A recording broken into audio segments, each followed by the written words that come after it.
Hello, hello, hello. Oh, good. I turned my heater on. Just going to wait for a minute. Oh, yeah, I'm going to do my sharing. So let me just do that.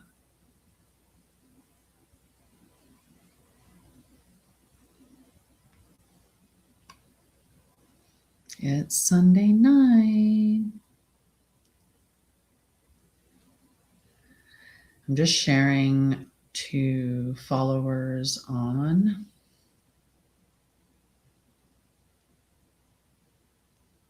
TikTok.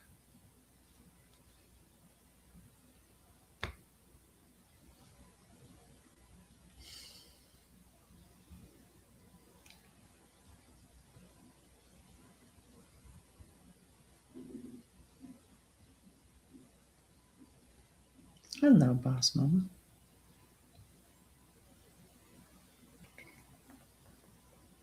There we go.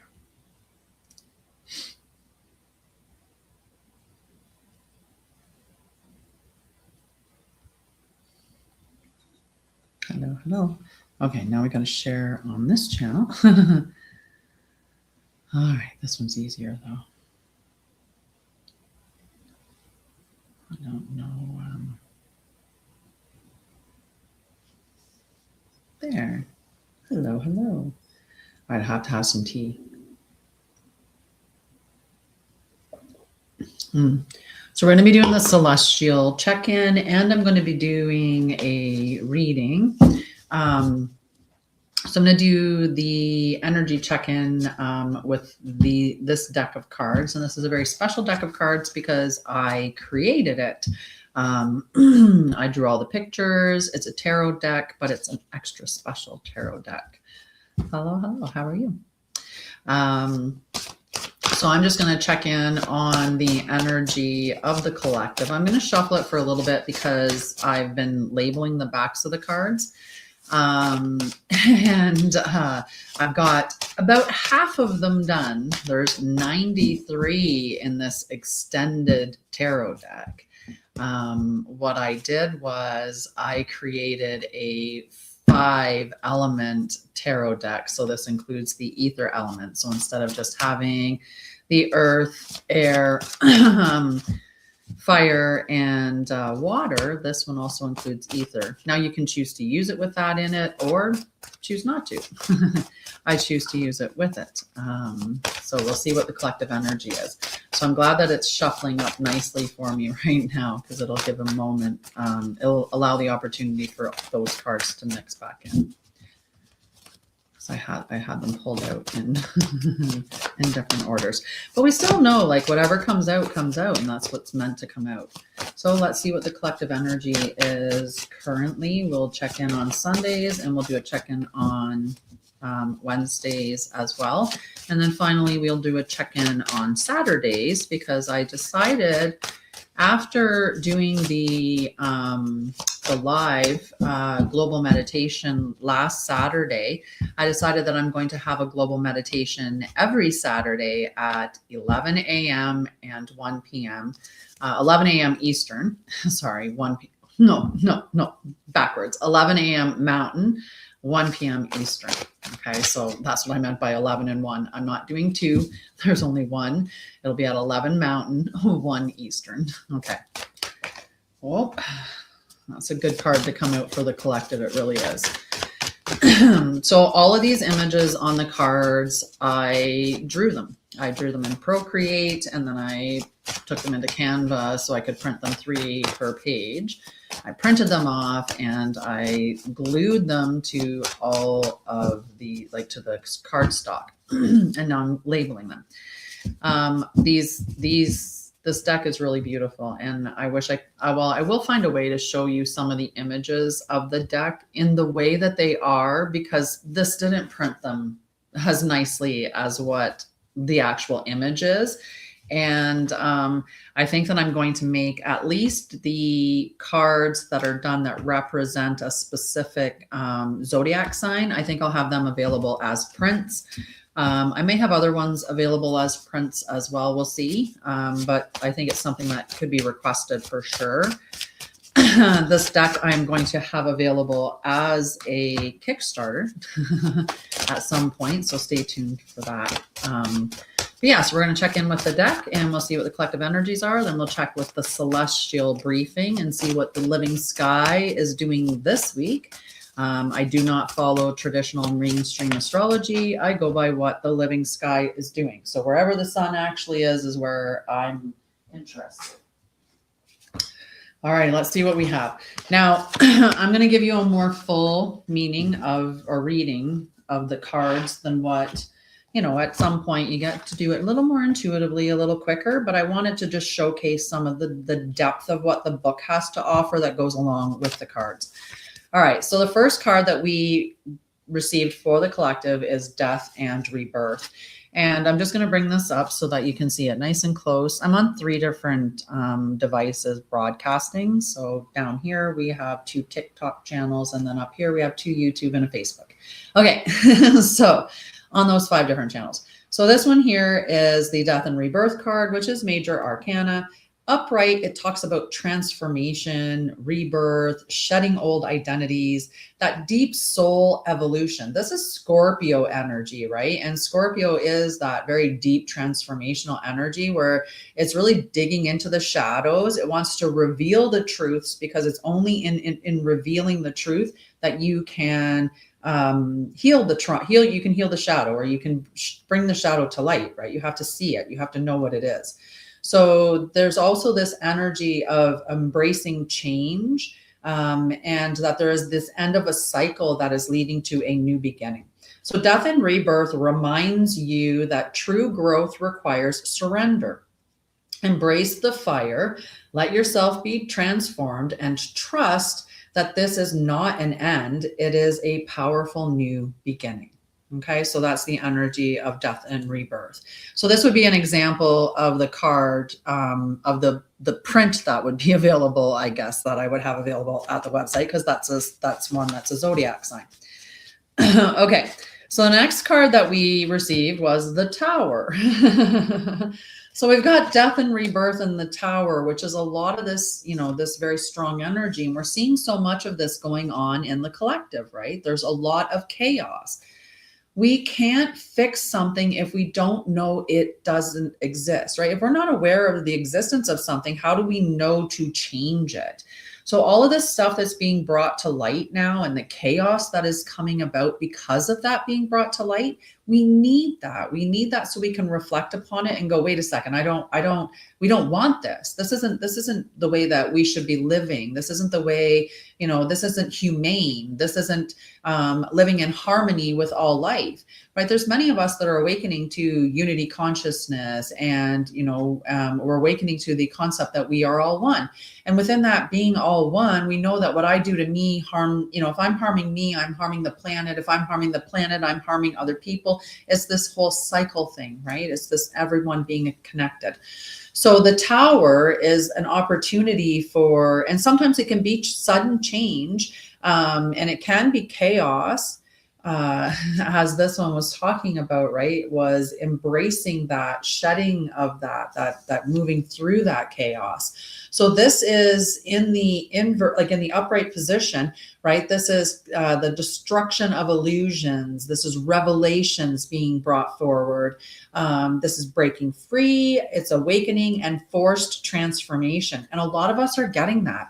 Many of us had the idea, or we had the knowledge, we had went down all the rabbit holes, we had followed the information. So we knew the stuff that was going on.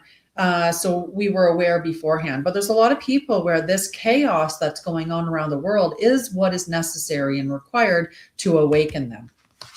We decided we wanted to pick up the Moon card as well. So this is Pisces. So this would be another one that I would have available as a print. But maybe, like I said, I'll have them all available. Anyway, Pisces, this is the Moon. Okay, so upright, it's talking about intuition, dreams, mystery, the subconscious messages. It's deep emotions, unseen influences, illusions, and spiritual insight. But we're in Pisces season still. According to True Sidereal, we will be in Pisces season until I think it's the 17th of April, when it finally becomes Aries season. The sun, if you looked on any live sky app, you would see that the sun will move into Aries around the 17th of April. I have to check for sure though. Anyway, I don't have my chart up of the times, but anyway, it's around the 17th of April. Right now it's still in Pisces. So the moon reminds you that the answers you seek are within. Move beyond fear and illusion and trust the whispers of your soul. The light of the moon is subtle, but it will always lead you home. Okay, so this is the energy that we're moving through with the collective.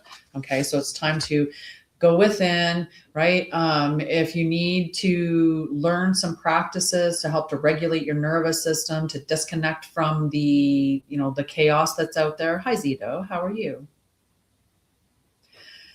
Yeah, I don't do that. I don't do that. Okay, so the last card for the collective is the Six of Fire. Okay, so this is triumph and recognition. So victory, success, recognition, celebration, public knowledge, and rising above. Now, you could look at this as a clear sign that you came into my live and asked a question right at the time when I was talking about success, and take that as your message. Okay, that's how you should pick up messages. Okay. Okay, so we've got this victory energy rising above. So the Six of Fire reminds you that your journey has been seen and honored. Take this moment to celebrate, but also to recognize that your fire is now a guiding force for others. Keep shining, keep leading, and keep rising. Okay, that's all we need to do. Okay. Hey, monkey stuff. How are you? Okay, so this is the check-in with the energy for the collective using my own deck of cards, which are the Etherian Tarot. They're not available anywhere yet, but they will be at some point in time, as well as some of the prints, I think, because I've been asked before for them. Okay, so maybe at the end, after I'm done checking in on the energy celestially for the week ahead, I might save some time at the end to pull individual cards, but right now we're going to check on the energy of the week. We're going to see what those planets are doing, where they're moving. Once I get this to go out of full screen. Escape. There we go. I had to escape out of that. Okay, and I got to move this over here or I'll miss the comments on YouTube and Facebook. And please do comment, tap the screen. It's the way that these systems are. They like it when you tap, tap, tap. So please do. Hi, Marichi. How are you? Buenos dias. All right. So we just had the equinox on the 20th, right? And that was a beautiful moment of balance. And for many people, it doesn't really feel like a dramatic shift. And it feels quieter than expected. And that's because we're not in Aries energy. We're still in Pisces energy. So it's not like it's this big, huge shift of energy where you're all of a sudden on the ground running. It's also because the perception of equinoxes is misunderstood.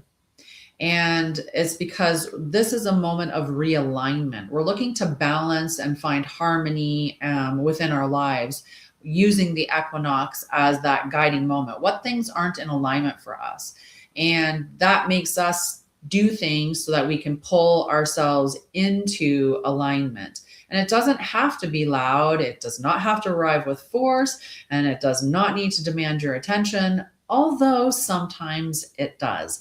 And that typically has to do with your nervous system and how regulated it is, or what your trauma and triggers are.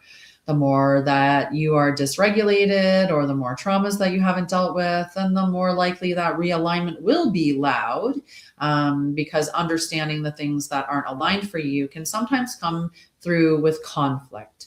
And if you're not regulated, then conflict can become very reactionary, and then you can end up with really interesting results. So what realignment does, though, is it reveals itself in those subtle ways. Sometimes you'll get a pause in momentum. So you kind of sit and ask yourself, well, maybe that's not really aligned with me as much as it used to be.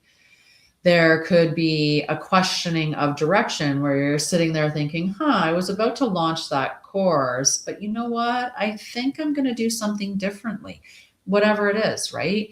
And there may be a sense that something that you were moving towards isn't quite right. It's not quite aligned for you. Now, it doesn't have to be relationship. It could be your career. It could be maybe you were thinking about moving to a different city or something. Maybe you were thinking about going back to school. It could be any number of things, but whatever the direction is that you were thinking about going in, it just doesn't feel like the right one.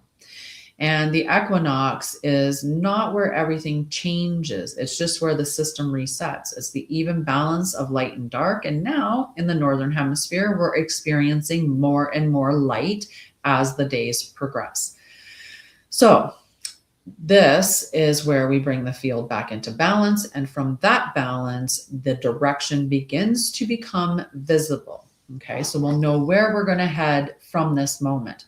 We could have some chaos, like I said, in the moments of figuring it all out, depending on how regulated your system is.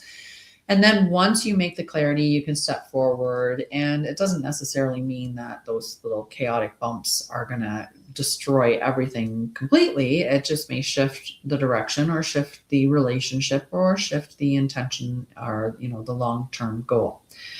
And it doesn't necessarily do this perfectly and maybe not even all at once, but it does do it clearly enough that you can start to make small little choices in the direction that you're headed in. So if you've felt a need over the last couple of days to slow down, to reflect, to reassess things, that is integration. That's what you're doing. You're integrating the information that you learned from the equinox. Sorry, there was eclipse season before that. So I've been catching myself wanting to say eclipse again, and it's not, it's the equinox.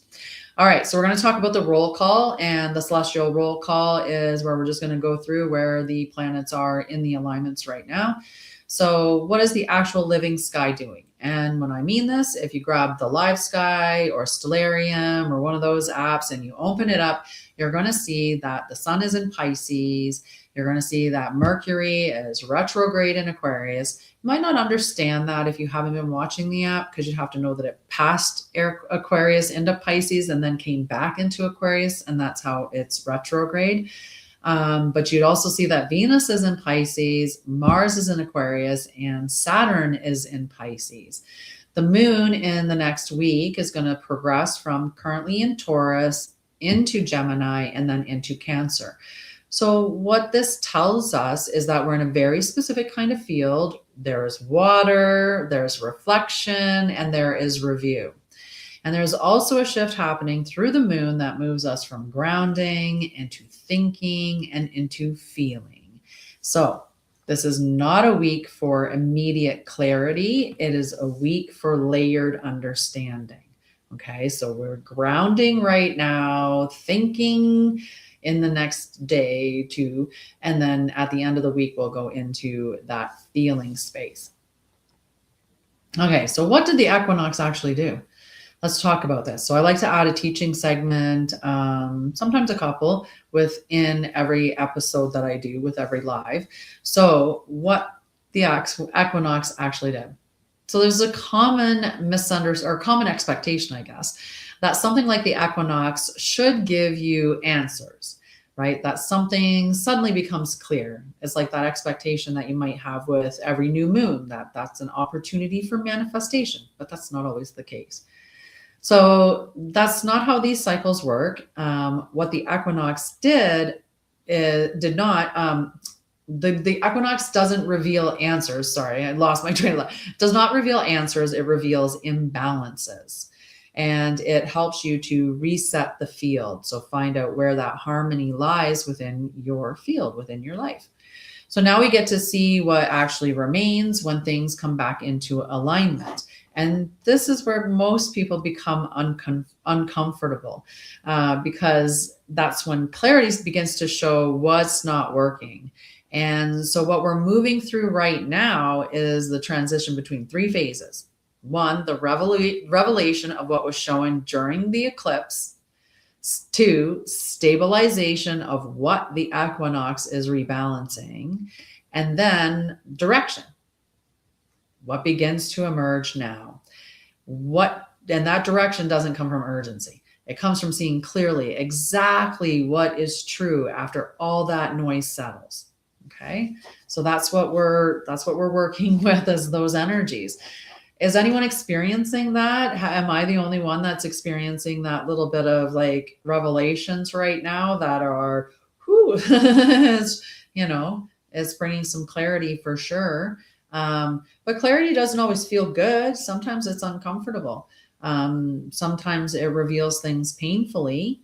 And sometimes people can be very misunderstanding of other people's, what they're saying or what they're meaning or where they're coming from. And those misunderstandings can really cause a lot of problems. So it's not always comfortable. Is anyone experiencing anything right now with the equinox or with the eclipse and what it revealed that you care to share? All right, I set that on there and let it get warm again. And we'll work on the tea. I have a tickle in my throat. Sorry, I meant we work on the water, on drinking the water. I hope that I can be heard on all the channels. I've been having some microphone issues, and it looks like it's picking it up, but I think you guys are doing okay. All right. So what do we have now as well? We have the moon, and we have to talk about the moon and how it transitions through the week, because the moon is guiding how the integration is going to unfold in your experience. It's not abstract at all. It's going to be felt, because this is the emotional landscape. So we're talking feeling it. So Taurus brings us into the body. It slows everything down. It asks you to stop reaching and to just start noticing things. So what feels stable right now? What feels grounded? And what actually supports you right now? This is where the system actually recalibrates itself physically. It's not mentally, it's physically. So it needs to be within the body, right? And I talk about that in a lot of different ways. I talk about how if we're not doing the actual living out the truth, it's just information, right? In order for it to be embodied, like we have to live it. We have to, in order to make it real, it has to be lived. So if something feels unstable right now, that is important information for you to make note of. So that's what you're meant to be doing, is just making note of, this is making me feel uncomfortable, or this feels unstable, or this doesn't feel aligned anymore. So then we're going to move into the Gemini moon. Now, Gemini is very, very mental energy because it is ruled by air and is very intelligent energy. So this is where the mind begins to activate, and people begin trying to understand. They start to analyze. They try to figure things out. And this is usually where people get stuck, right? Because your brain starts going, but the thing never pops. It just goes around and around. And it's usually because you think that you're going to get clarity from thinking, but it doesn't always come from thinking. And a part of it doesn't. It has to come from your body. Sometimes all thinking does is create more noise. So Gemini is useful for perspective, but it's not where the final decisions should be made in a cycle like this. Okay, we want to move into another moon phase. So then we move into Cancer. Like I said, by the end of the week, we're moving into the Cancer moon phase. And this is where things become real, not because they make sense logically, but because they feel aligned. And that's what we want. We want to bring it into the emotional truth. And the emotional truth is often quieter, but far more accurate, and is going to be felt. And if you're not feeling it in your body, then that's something that you need to work on. It's about learning discernment. And you can do that with me on Sha'Ryah.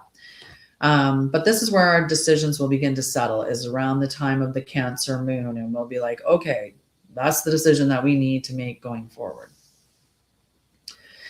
So we're going to talk now. I have a teaching stream, and these are little, little sections that I'm putting in each one of the lives so that you get a little extra education. You're not just learning about the energies of the week, but you're also going to learn a little bit about astrology in general. And although I utilize True Sidereal and the Living Sky, and it's still going to apply across to tropical. And if it doesn't, I'll explain where the differences are. So how do planetary cycles repeat in human experiences? One of the most important things to understand is this: the sky does not move randomly, and your life does not unfold randomly either. Cycles repeat, and not in identical ways. I talked about this on the live on Saturday, and it's that spiral where you're moving up. Now you're standing at a level above it and you're seeing the experience again, but it's from a higher state. It's from, I've been through that before. I've had that experience before. Thank you very much. And that's what we're meant to do. We're meant to, when we come back to that same pattern, we're meant to see it and then do something differently to keep evolving. And we'll keep revisiting that pattern until we evolve beyond it to where it's not something that traps us again in some loop. So we go through these cycles. So even though they repeat not in an identical way, you can still see the recognizable rhythm of life. And you will notice the same themes reappearing. Reassessment, correction, clarity, action. Reassessment, correction, clarity, action, again and again. And when you begin to recognize these patterns, you stop reacting to every moment as if it was new, and you start observing it as a part of a larger cycle. And that shift from reaction to observation is where discernment really begins. So it's very, very powerful. Okay. All right. So we're going to talk about Mercury retrograde again, because there's a lot of misconceptions out there. And I don't talk about anything here to inflame or scare or to prey on your emotions. I do not lie for clicks. I don't do the whole clickbait thing. So let's talk about Mercury retrograde. Mercury retrograde is still active. It's retrograde in the sign of Aquarius. So we are still in a phase of review, correction, refinement. This is not a time for forcing direction. It is not a time for rushing decisions, and is not a time for overcommitting to things that are not yet fully clear. Okay, this is a time for us to observe the patterns that are unfolding in our life, to correct the direction that we're going in, and to simplify our thinking. If something feels unclear, then it doesn't mean you're behind. It just gives you the opportunity to review it. It just means that process is unfolding. So until it's clear, let's not step ahead. Let's not make the next, let's not commit to something until it is clear. Okay. All right, so we're going to do this embodiment practice, because I do an embodiment practice on every show, because it's important that we embody the truth, right? It's not real unless it's being lived. All right, so we're going to break this, and we're going to bring this into something practical. We're going to take a moment and write down 3 things. And you don't have to do this if you don't have a pen available or a piece of paper right now. If that's the case, just kind of bookmark this. And we are at how many minutes in the live? We're about a half hour in. You could check about a half hour in on the YouTubes or the Facebook. But anyway, try to remember the questions. They're not terribly difficult. So you're going to write down 1 thing that feels stable, 1 thing that feels unclear, and 1 thing you are trying to force. And then you're going to do something that most people don't do. You're going to pause, and you're going to do nothing with it. You are not going to solve it. You're not going to fix it. You're not going to act on it immediately. You are just writing them down and letting them settle, because clarity often emerges when you stop trying to force it. Okay, so that's your little action to do. All right, so if you're learning to observe these patterns instead of reacting to them, you are welcome in the Temple of Light. And that's my free membership group. We continue the work in that group throughout the week. That's where we take these concepts and begin integrating them into how you actually live. It's a free space. I said that before, but I'll say it again because it bears repeating. It's completely free, and it is designed to give you consistency without pressure. So that's completely free on Sha'Ryah. You do not need Facebook or TikTok or YouTube or anything to access it. It's a group outside of that.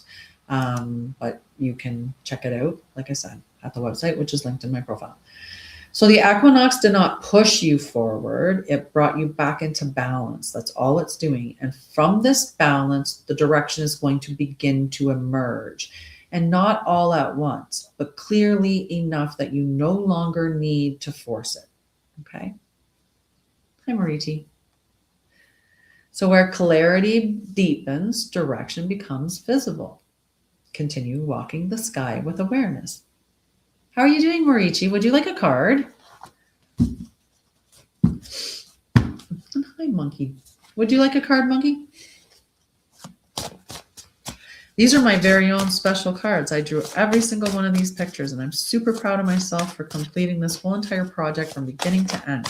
And it's not the only project I've completed from beginning to end. I have 20 books published now. I have a series called The Unlikely Heroine Chronicles that has 6 books published in it. I have the Luminous Soul series that has 7 books published in it. I have the Jack and Nanny B series, which has 1 book, and I have the book of Charlie and Nanny B, which has, again, 1 book. And I have the story of Jesse, who creates calm spaces. I have some journals and planners and some other stuff. And so I'm super proud of myself. 20 books. 20 books, guys. Oh, yeah. And I'm almost going to celebrate 5 years of running my company. And it has not been easy. I will tell you that. It has been a really, really, really big growing experience. I've helped a lot of people, and that's been very, very rewarding. But the money didn't flow. That was the challenging part. And I kept doing it anyway. I kept doing it regardless. I kept pushing on and pushing on and pushing on and just believing and believing and believing. And I kept doing it and kept doing it. And, I believe so much in what I'm here to do and how I can help people and what I can teach and stuff like that, I know I'm here to teach you who and what you are and how you're meant to live, and to create a lot of cool things along the way, like tarot and oracle cards, or to write books or classes or courses like Christic astrology. I came to create things. You're a creator too. What are you creating? What are you creating, Morichi? What are you creating? What are you creating? Look over towards the comments. On TikTok on YouTube or Facebook. What are you creating right now? You're a creator. So what are you creating? What are you creating with your energy? Are you out there creating more love? Are you out there creating more peace? Are you out there creating? What are you creating? You could be even creating things like books and cards and stuff like that too. I hope you're creating an impact, a positive impact in the world. I think there's way more of us that are creating a positive impact than those that are creating a negative impact. I think we just see more of the negative impact shown in TV and on the news because it gets your nervous system all jacked up. And, well, fear sells, drama sells, all that stuff sells, right? And that's all they want to do is sell and get you to be a consumer in all those ways. And I know, here I am peddling my craft and my wares. So in some ways, but yeah. All right. Did you want a card, Marichi? Did you want a card, Denise? They're a very special deck of cards. They're tarot, but they're the Etherian tarot. And what I created was a 5-element tarot deck. So it has a whole entire element added, and that's the ether element. Hence the name, the Etherian Tarot. And it also has one special card that's added to it as well, and that's the Cosmic Key. Nice. Awesome. Okay, I'm going to pull a card for Denise. And I'll read. Oh, wait. Okay. So I'm going to tell you both cards because this one flipped over at first and then this one flipped over at the second. So I'll kind of give you the both of them because I'm going to be generous. But tap the screen, please. Likes matter, unfortunately, on TikTok. And I mean, it matters everywhere. Like if you're watching my live on any stream, it matters that you like or you comment or you share, you interact, right? Like it matters. So I appreciate that. Okay. So the first card that flipped over was the Justice card, and this is Libra energy. Okay. So I'm just going to show that up there. I apologize for sticking my, oh no, there we go. So I go this way. How's that? That's better. And then I'll bring it nice and close here. These do not look as nice as they do in the digital copy because I drew these all in Procreate. So they look much, there's so much depth that's missing in the printing that I did because I just printed these on my home printer. But they are just stunning cards, I will tell you that. Okay, so Justice is the law of divine truth. And upright, it means truth, fairness, karmic balance, accountability, clarity, ethical decisions, and alignment with divine law. Justice reminds you that truth is a force that cannot be escaped. Align with honesty, act with wisdom, and trust that what is meant to be will always find its way. The universe is watching, ensuring balance is always restored. Okay, so something is going to come into balance, and it could have been somewhere where you were wronged recently. It could be like a court case or anything like that. And it could be just in your life in general that there's balance coming in. So the second card that flipped over, and I'm going to give it to you as well, is the Magician. Okay, so I'll bring that up nice and close for you. I'll bring it close for you. Yay! The cards, right? Okay, so this is the Magician. You're going to like this one. Okay. All right. So the Magician, upright, manifestation, mastery, focused intention, using knowledge to create, aligning with divine will, taking action on inspired ideas, and personal empowerment. You are the cosmic architect. The Magician is here to remind you that you are not just a dreamer, you are a creator. Now is the time to step forward with confidence and shape the world with your vision and mastery. The universe responds to those who believe in their power.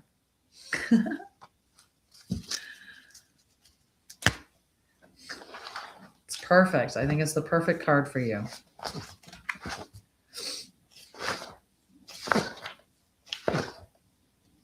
Oh, I went too far. Way too far. All right, let me see what I wanted else to give you with this card because there's some good stuff in here. So for the Magician, there is within the guidebook that I wrote for my cards, there's a whole bunch of extra stuff on each of the cards, but I'm just going to read this one little part for you.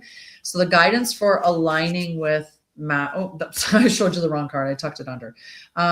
So recognize your ability to shape reality through focused energy and belief. Align your mind, heart, and actions with your highest vision. Take decisive action. Magic happens when effort meets divine flow. Avoid distractions and stay centered in your purpose. Speak and think with clarity. Your words and thoughts are spells. So there you go. I love it. All right. Did you want a card, Marici? If not, I'm going to hop off here. If nobody says yes to a card, otherwise, you're welcome. Follow me if you're not following me already, Denise. And I go live on Wednesdays as well. Definitely, Marici. Okay.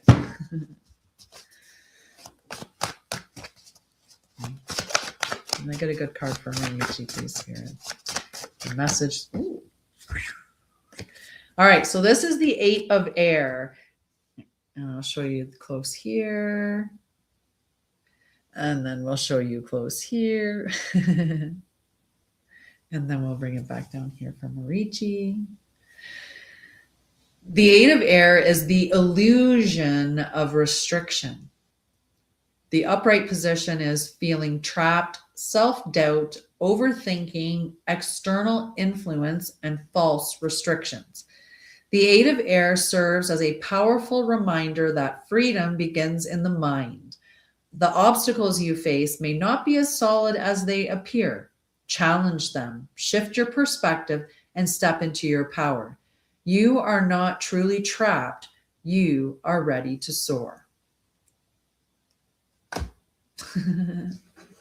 How's that? All right, give me a second because I'm going to give you some extra with that. I'm glad I bookmarked my stuff and I put it in the binder. I tried this the other day when I did the global meditation. So on Saturdays at 11 Mountain, 1 Eastern, I'm going to be doing a global meditation. I'll start a little bit early, but I want to start the meditation promptly at 11 and 1. And then we'll do anywhere from 5 to 15 minutes, or maybe we'll just get into the habit of doing 11 minutes and we'll go from 1 to 11, or 1, right? We'll stop at that point in time, something like that. We'll figure it out. But I'll be doing that each week. So we'll have 3 lives, at least for a little while. I'm not sure how long I'm going to do the global meditations for, but it's just something I feel aligned to do at this time. So what can I give you extra from your card? Okay, so a ritual for activation for you, right? Nice new beginnings. So what I want you to do, Marici, is if you're in a position that you can do so, is to close your eyes and visualize the mental cage around you dissolving. Take a deep breath and affirm, I see beyond illusion. I release what holds me back. I walk forward with clarity and confidence. Aww.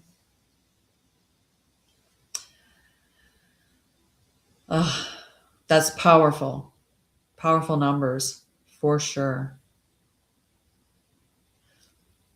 My heart goes out to you. I can't even imagine.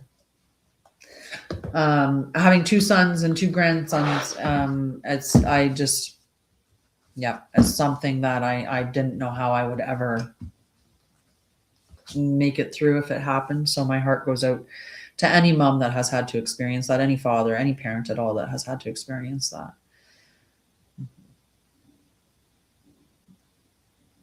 Birds banging on the door. It's tapping on the log. I made a makeshift holder for a bird feeder, and they're the stick that I have the bird feeder hanging off of. They bang on the stick. These little chickadees.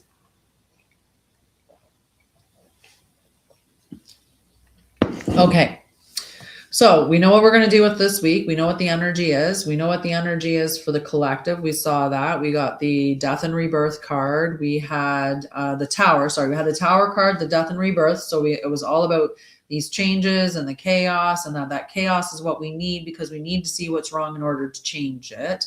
We have the moon coming in, which is asking us to rely on our intuition and, our dreams, our psychic gifts, all of that, to apply that, to listen to our emotions, to feel into our body. And there is an emphasis on doing regulation with your nervous system. And at the end of the day, it's victory. Like that was the last card, was the 6 of fire. And it was speaking all about victory. Aww. Aha. Look at that. How cool is that? See, things always align in those really interesting ways, right? I find that anyway. I have had so many synchronicities that have shown up in groups that I've had and stuff like that. So yeah. Well, I do full readings on true sidereal. I call them Christic astrology readings, but I do natal charts and all of that stuff. You can check out on Sha'Ryah for all kinds of different things. Like I said, I've been in my company is celebrating 5 years this July. So there's lots there. There's groups, there's mini there's books, there's mini courses, there's classes, there's all kinds of stuff there. So go check it out. But there's the free Temple of Light where we continue doing more stuff. We deepen the conversation and we deepen the stuff that we explore there. So go check it out because it's completely free. Good night, Dennis. It's very nice to meet you. And it was nice to meet you too, Denise. And thank you, Monkey. I appreciate that. All right. The last thing I wanted to note is that this live, or that because I have two of the lives, this live here is at 555 changes. Love you guys. Mwah. Have a wonderful, wonderful night. I will see you back here Wednesday at 6:30 Mountain, 8:30 Eastern. And if you're in another time zone, convert from one of those ones, whichever one's the easiest. So if you're in Toronto or New York, it's 8:30 p.m. If you're in Calgary, Edmonton, Arizona, I think, I don't know, down in those states. Buenas noches. Mwah. Good night. Good night, guys. We're going to get the ding, ding, dings from both of these. Oh, lovely, lovely. I'd come visit. Good night, Denise. Good night, guys.